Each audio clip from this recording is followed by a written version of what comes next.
So, creating mosaic art with Google Drawings by Ditch That Textbook says that you're going to find or draw a picture. In our case, we're going to use a photograph. The picture should be colorful and have colors that stand out. Import that picture to a blank Google drawing. Use either the shape or polyline tool. Create small shapes where specific colors are in your picture. Okay, so I would like to introduce you to your digital drawing assignment for next week. First thing that's most important is your subject matter. Your subject matter should be something that's personal to you. If you are in color and design, you may want something that's very colorful. You might also use something personal object that you've already selected. If you're in Art 1, then again, we've been working with personal objects. You need to select something that has interest to you. If you're in Pre-AP, you want to do something that's related to portraits. If you decide that you would rather use a grayscale, then by taking the photo with your phone, you can change the different filters on it and you can create a mosaic that matches that filter. So again, there's a lot of choices here. The easiest choice is to take a photo, crop it, enlarge the image so that you have just a little bit of image or a little bit of subject matter that you're focusing on. So one of the things that I want to show you is where you find Google Drawing. So you're going to go to your Drive on your Chromebook. You're going to go to New, click New, go to More, and you're going to find Google Drawing. So right here in the untitled area, you want to put a title. You want to put your name, first name, last name, and the hour.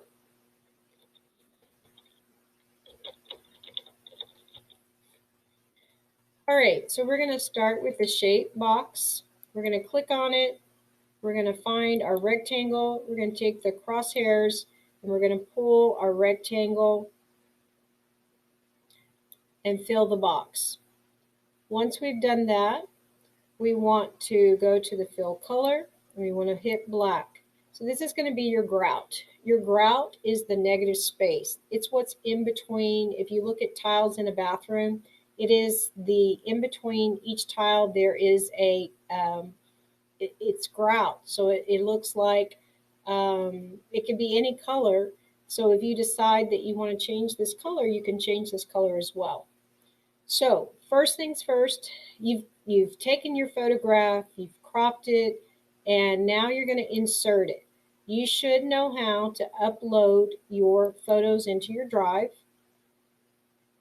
So I went outside and I was lucky enough to find flowers that were still in bloom. And so I took my photo and I cropped into it. And I'm making this a little bit smaller. Again, when you see the process, it may tell you, basically what you want to look at as far as the size of the shapes. So I have my image, and now what I want to do is I'm going to enlarge it so that you can see what I'm doing. So I'm going to go to where it says line. There's a drop box right here, and I'm going to go to polyline. What this is going to do is it's going to create a shape with several vertices. So you see my crosshair. Each time I click on my crosshair, it is going to keep that spot, and I'm going to start creating a shape that mimics what I see in the photograph. So there's my first shape. It's highlighted it. I'm going to go to the fill color. I'm going to go to custom, and I'm going to try to match that color. Now, I know this color has, I think, a little bit, I don't know, let me look.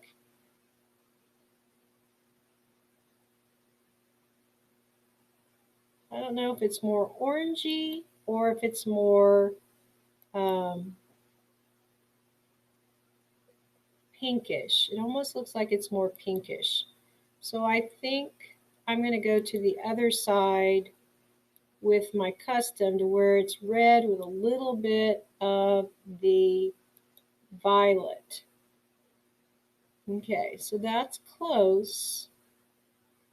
So each time I look for the color, it is trying it out. Okay, so that looks really good. I think it just needs to be lighter.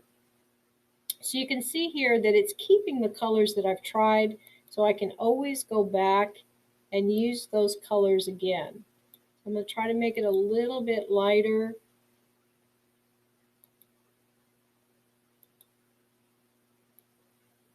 Just a little bit more. All right, that looks really good. Okay, so I have this dark outline here. So I go to my outline or my border tool and I hit transparent and that takes it off. And then I can see how well I matched my color. So I'm pretty close. So now what I want to do is continue using the tool, the polyline tool. And it's probably easier to keep making the shapes that all have the same colors to them. You want to leave spaces in between. So when you're making your shapes, you want to remember the grout. So the grout is the negative space. It's the space in between. So you want to make sure and leave that space. Now, say that I want to check what I've done so far. I'm going to hit the select button.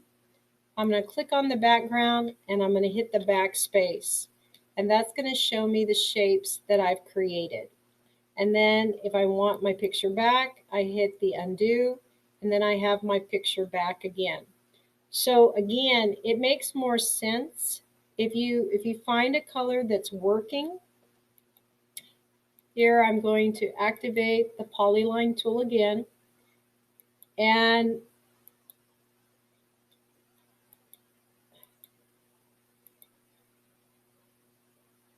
I mean, the thing is, this can be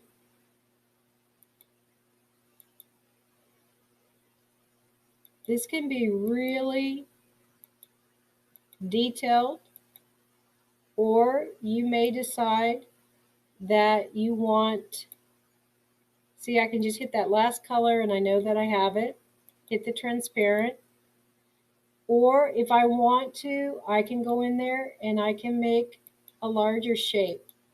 It's important, like I said, that you leave some spaces in between your shapes. Now, I'm going to do the yellow tip here just so I can show you how to do a different color.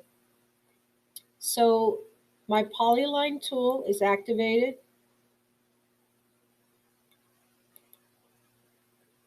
Okay, so I didn't get what I wanted. So all I'm going to do is hit the back arrow. That way I can start again. And there's shortcuts. If you've worked on any digital, you know that there's shortcuts in digital drawing as well. And the thing is, Google Drawing is going to save this. So say that if you get frustrated, then leave it and come back to it. So there you can see that it colored in the last color that I asked for. So now I'm going to go back to the other side and I'm going to look at my yellow and see that's pretty close. So again, I'm going to hit my select button. I'm going to hit my background. I'm going to hit my backspace button, and then you can see my art. So I've done this a couple of times. So there's one I was working on. Again, I think it's really important that you you enlarge it, because I find, and it may be just me, but I find it hard to draw my patterns when I can't get really close to it and see it. So again, in review, you are creating a digital mosaic. And that means that number one, you need to select subject matter, color and design, and art one. Select something that's personal. If you want to work in a grayscale, then change the filter on your phone so that changes your picture to a grayscale, and then you can work with all the values in gray. If you are in pre-AP, you need to focus on portraiture. If you want to crop into the face, that is just fine. And again, use the custom tool so that you can match the skin tone the best you can. In the end, you're going to have this incredible Google drawing, and it's going to look like a mosaic, and you can even print it off when you're done. So once you're done with this assignment, you're going to post it to the Google Classroom. You will need a title, a unique title, and you will need to put it into a Google slide, change the background, and then embed your name in the lower right-hand area. So again, this is not an assignment that you can wait till the last minute to do. So make sure you get started and enjoy making your digital mosaic.